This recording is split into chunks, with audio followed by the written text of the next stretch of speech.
Nesta aula, nós vamos apresentar uma introdução ao projeto de controladores em espaço de estados. Os objetivos dessa aula são projetar um controlador com base na realimentação de estados, de forma que a saída do sistema rastreie uma referência constante com erro nulo.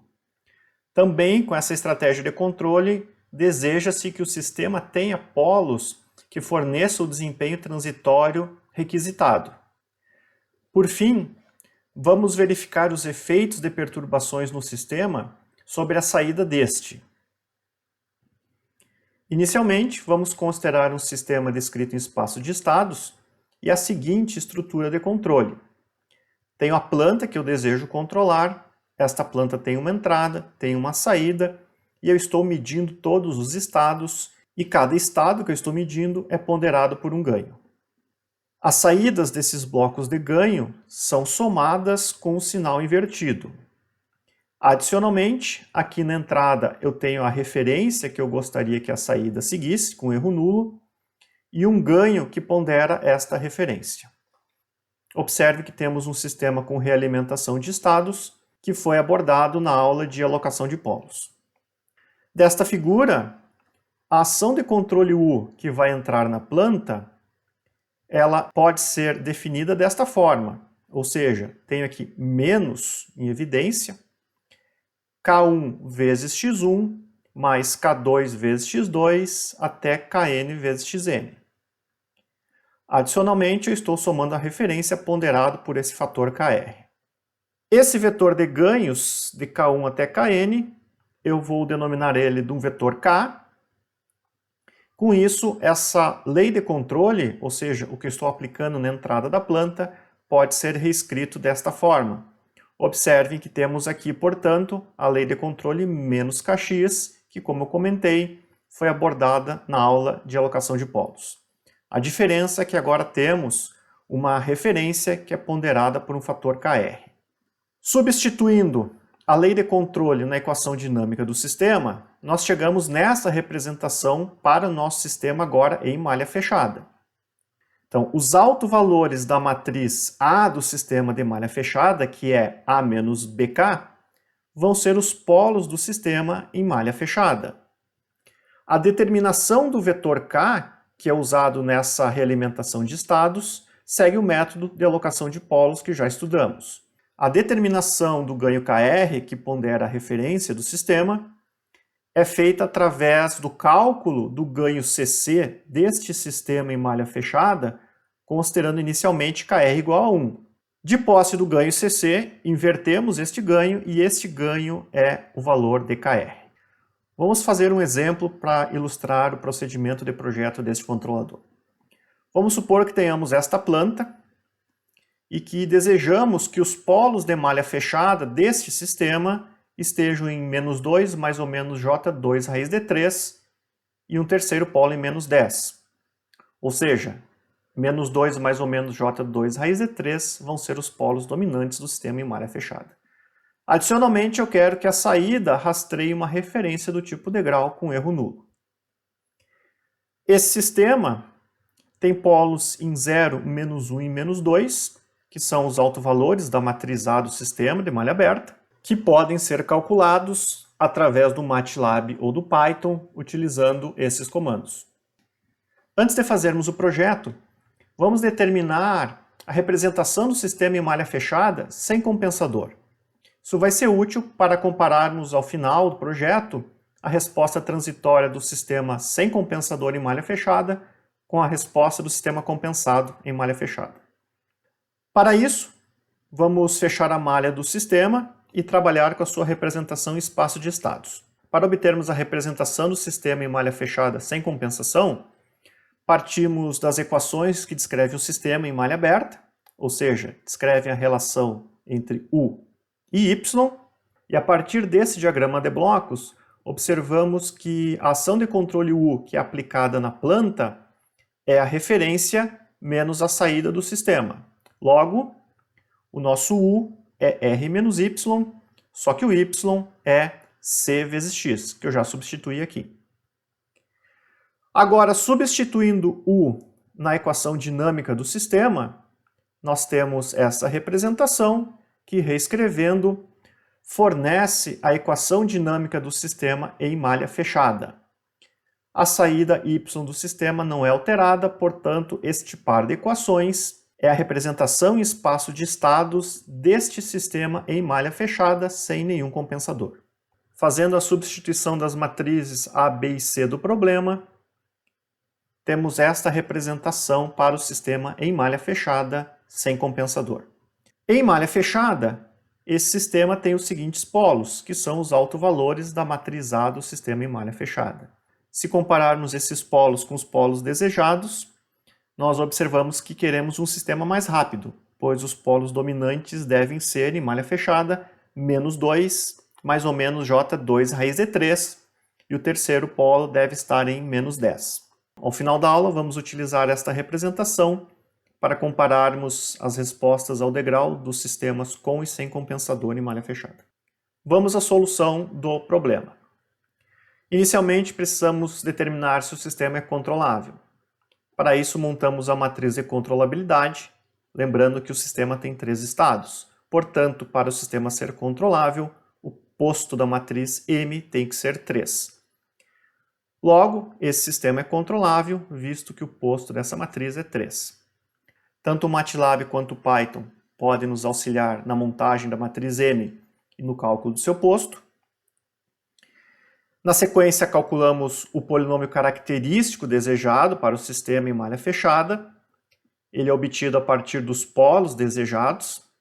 Portanto, substituindo os polos menos 2 mais ou menos J2 raiz de 3 e menos 10, temos o polinômio característico φds, onde vamos substituir S pela matriz A, lembrando que o termo independente de S é multiplicado por uma matriz identidade 3 por 3, visto que o número de estados do sistema é 3. Com isso, temos a matriz φdA, que é utilizada na fórmula de Ackermann para a determinação do vetor de ganhos K. Esta equação já está adaptada para a dimensão do sistema. Como o sistema tem 3 estados, este vetor tem 3 elementos, sendo o último elemento o valor unitário e os demais elementos valem 0. Aqui temos a matriz de controlabilidade do sistema, que nós já calculamos, fazendo as substituições, invertendo a matriz e multiplicando as matrizes. Temos que o vetor K é 160, 54 e 11. Ou seja, o ganho K1 é 160, o ganho K2 é 54 e o ganho K3 vale 11. Este vetor de ganhos pode ser calculado utilizando o MATLAB ou Python, que nós já vimos na aula de alocação de polos. Lá utilizamos o comando Acker.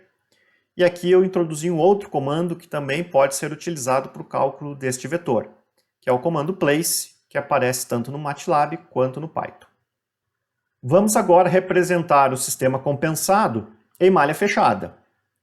Para isso, utilizamos as equações que nós já obtivemos anteriormente, onde fazemos as substituições das matrizes do sistema e do vetor K calculado. Temos, portanto, a representação do sistema, onde resta calcular o ganho KR associado à referência. Como já temos a matriz A do sistema em malha fechada, que é A menos BK, para verificarmos se o vetor de ganho K foi corretamente calculado, basta calcularmos os autovalores desta matriz, que vão ser menos 2, mais ou menos J2 raiz de 3 e menos 10, conforme desejado. Para a determinação do ganho KR associado à referência, vamos pegar a representação do sistema em malha fechada com compensador e, inicialmente, substituir KR por 1. Logo, temos esta representação, da qual obtemos a função de transferência do sistema. Neste caso, como esta representação está na forma canônica controlável, é bem fácil de obter essa representação, pois na matriz C temos os coeficientes do numerador da função de transferência, iniciando com o termo independente de S até o coeficiente do termo de S na N. Então, neste caso, temos só o termo independente de S, que é 1, e os coeficientes do denominador estão associados à última linha da matriz A, sendo que esta última linha contém os coeficientes do denominador, porém com sinais trocados. Este primeiro elemento é o termo independente de S, este segundo elemento é o coeficiente de S, e o terceiro elemento é o coeficiente de S ao quadrado. De posse da função de transferência, substituímos S por zero, que vai fornecer o ganho CC desse sistema. Logo, o ganho KR é dado pelo inverso desse ganho, que neste caso vai ser 160. Como comentei, neste exemplo eu usei uma das formas canônicas para obter a função de transferência, visto que o sistema está na forma canônica controlável, mas também podemos utilizar esta relação para obter a função de transferência, ou os comandos do MATLAB ou Python para obter a representação através da função de transferência.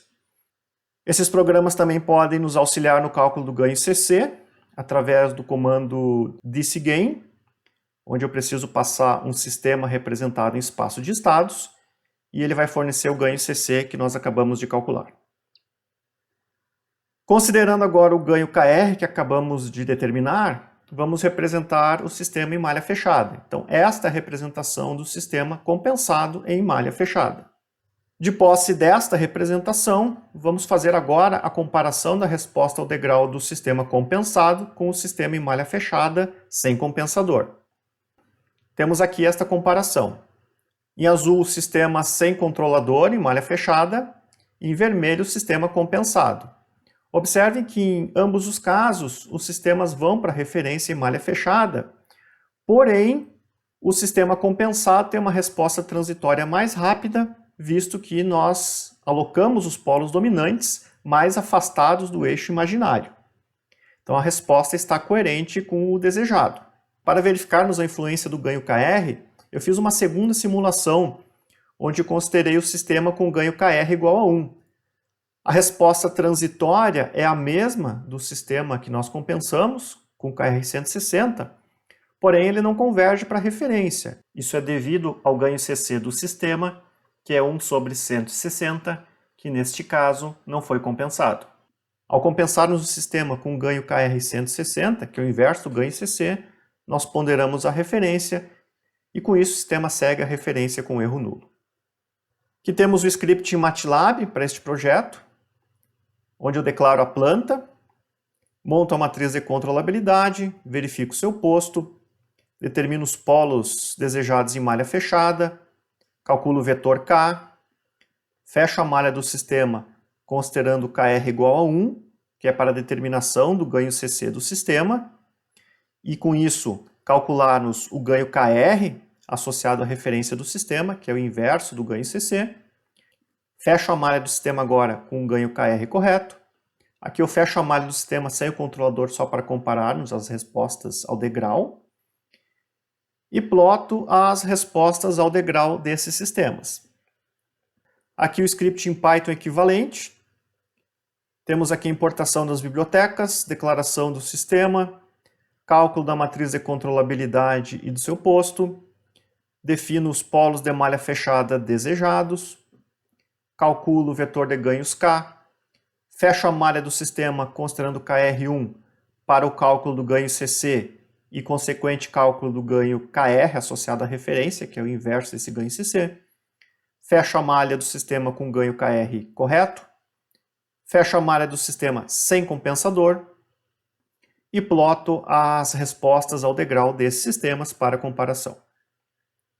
Nos exemplos que eu mostrei, ficou evidente que o sistema segue a referência com erro nulo e a resposta transitória também foi modificada seguindo os polos desejados para o sistema em malha fechada. Todavia, as respostas obtidas foram baseadas na representação nominal do sistema. O que eu quero dizer com isso? Na prática, os sistemas estão sujeitos a variações paramétricas ou outros tipos de perturbações, como variações de carga. Variações paramétricas, por exemplo, imagine que vocês têm que fazer o projeto de um controlador de estabilidade de um veículo. Este veículo pode estar apenas com o motorista ou pode estar com o motorista e demais passageiros. Com isso, a massa do automóvel muda e, consequentemente, sua dinâmica também é alterada. Da mesma forma, um avião que parte com o tanque de combustível cheio, à medida que o tempo passa, esse combustível é consumido e certamente a massa do avião e a dinâmica desse avião vai modificar. Então isso implica em variações paramétricas do sistema. Outro possível tipo de variação que pode acontecer no sistema são variações de carga ou perturbações. Por exemplo, em um motor elétrico, a carga acoplada ao eixo é considerada como uma perturbação. Então imagine um elevador com uma pessoa e um elevador com 8 pessoas. Como a massa desse elevador com 8 pessoas é maior, o torque refletido no eixo da máquina que faz o acionamento desse elevador também é maior. Ou seja, a perturbação é maior e esse motor vai ter mais dificuldade para fazer o acionamento do elevador. Matematicamente, as variações paramétricas refletem em modificações nas matrizes que descrevem o sistema, enquanto variações de carga ou perturbações são modeladas através de uma nova entrada na equação dinâmica do sistema. Sem entrar em grandes detalhes do equacionamento e do modelo matemático propriamente dito, aqui eu tenho a estrutura ou a forma da representação da equação dinâmica de um motor CC de ímã permanente, onde o vetor de estados é composto pela corrente de armadura, velocidade angular do rotor, posição angular do rotor, VI é a tensão aplicada no motor para fazer o seu acionamento, e TC é o torque de carga. Então temos mais uma entrada, o sistema agora tem duas entradas. Para colocarmos esse sistema na forma x ponto é ax mais BU, nós agrupamos essas duas entradas em um vetor, e essas duas matrizes são agrupadas em uma nova matriz. Então o sistema passa a ser um sistema não mais com uma entrada, que seria a tensão aplicada na máquina, e sim com duas. A tensão que eu aplico na máquina para fazer o acionamento e o torque de carga, que é a perturbação desse nosso sistema. E a representação neste caso continua sendo x ponto é ax mais BU, só que agora esse U é um vetor. Este conceito vai ser útil para a gente poder simular os efeitos das perturbações. Vamos fazer uma simulação então de um sistema sujeito a uma perturbação. Para isso eu peguei a planta que projetamos um controlador nesta aula e eu vou inserir uma perturbação nesse sistema. Então vejam que eu adicionei aqui uma nova matriz e a perturbação. Só que para nós colocarmos esse sistema na forma x ponto é ax mais BU, eu vou agrupar essas matrizes e agrupar essas entradas em forma de vetor. Este vetor associado à entrada U está aqui, e este vetor associado à perturbação que eu vou inserir está aqui. As entradas U e P eu agrupei aqui na forma de um vetor. A saída Y não muda, porque ela é uma combinação linear dos estados do sistema. Com isso, esta representação está na forma x ponto igual a x mais BU, y igual a cx. Observem que agora o U está em negrito, representando um vetor e não mais um escalar. Importante destacar que neste exemplo eu estou modelando aqui uma perturbação. As matrizes A, B e C do sistema não foram modificadas. Isso significa que neste exemplo eu não tenho variações paramétricas. Se eu tivesse variações paramétricas, essas matrizes A, B, C do sistema poderiam ser modificadas, dependendo do tipo de variação e aonde que ela vai se refletir no sistema. Da mesma forma, esse vetor que aparece aqui associado à perturbação, ele vai depender também da modelagem do sistema real que vocês estão trabalhando. Aqui, como um exemplo, eu considerei a 0, 0 e menos 1. Vamos fazer a comparação de um sistema com e sem perturbação. À esquerda temos a resposta transitória para um degrau unitário do sistema sem perturbação, então aquele P lá é 0, que é a resposta que nós obtivemos anteriormente. E aqui na direita temos a resposta do sistema para uma perturbação que é um degrau com amplitude 5, que ocorreu no instante 5 segundos. Então observe que aqui no instante 5 segundos entrou um degrau de amplitude 5 na perturbação e o meu sistema saiu da referência. Ou seja, esse sistema sentiu os efeitos dessa perturbação e não retornou para o valor de referência. Para calcular estas respostas, eu utilizei o XCOS do Scilab, onde eu empreguei um sistema representado em espaço de estados, que precisa das matrizes A, B, C e D, e das condições iniciais do sistema. As condições iniciais são nulas, as matrizes A e B são da planta. Fiz uma modificação nas matrizes C e D porque esse sistema só aceita uma entrada e uma saída. E eu preciso do acesso a todos os estados do sistema para poder fazer a realimentação de estados. Então, para ter acesso aos 3 estados, eu defini uma matriz C como sendo a identidade, o que vai fazer com que a saída seja os estados x1, x2 e x3. Eu vou ter 3 elementos nessa saída multiplexados, por isso o demux. Então aqui eu vou ter x1, x2 e x3. Como a saída não depende da ação de controle U, aqui eu tenho um vetor de elementos nulos. Como eu tenho 3 saídas, eu tenho que ter 3 linhas. Como eu tenho somente uma entrada, tenho somente uma coluna. Então o estado x1 passa pelo ganho K1, que é 160, o estado x2 passa pelo ganho K2, que é 54, o estado x3 passa pelo ganho K3, que é 11. Essas saídas são somadas com sinais trocados e a referência é ponderada pelo ganho KR, que é 160. Aqui embaixo eu tenho o sistema com perturbação. Agora eu vou ter 2 entradas, portanto eu tenho que ter um mux aqui, e aqui está um degrau com amplitude 5, que ocorre em 5 segundos. Para representar esse sistema com 2 entradas, eu preciso de uma matriz B com 2 colunas. Essa primeira coluna está associada à entrada U e a segunda coluna à perturbação P. De novo, a matriz C é uma matriz identidade para eu ter acesso aos 3 estados. Agora, como eu tenho 2 entradas, e a saída não depende dessas entradas, eu tenho um vetor de zeros associado à entrada U e um vetor de zeros associado à perturbação P. Novamente, a entrada é ponderada pelo ganho KR de 160. O resto da estrutura é idêntico ao exemplo aqui de cima, a única diferença é a inserção desta perturbação e a modificação do modelo para computar esta perturbação.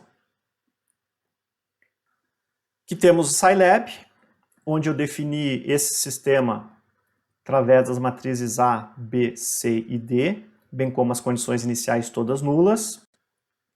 Temos um degrau unitário que acontece no instante 0 segundos. Aqui embaixo eu tenho o sistema declarado com as matrizes A, B, C e D, já computando a segunda entrada, então as matrizes B e D são alteradas. Aqui eu tenho a perturbação, que é um degrau de amplitude 5, que acontece no instante 5 segundos, e a entrada continua sendo um degrau unitário, que acontece no instante 0 segundos. Simulando,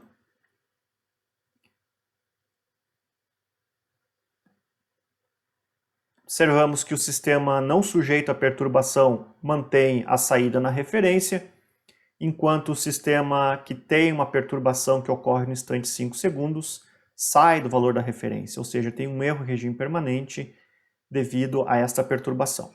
Com isso eu quis mostrar que essa estratégia de controle apresentada, ela é suscetível a perturbações aplicadas no sistema ou variações paramétricas.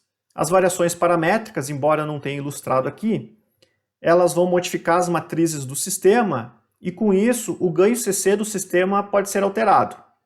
Se o ganho CC do sistema for alterado, como esse ganho associado à referência está constante, certamente a saída em regime permanente não vai estar mais seguindo a referência.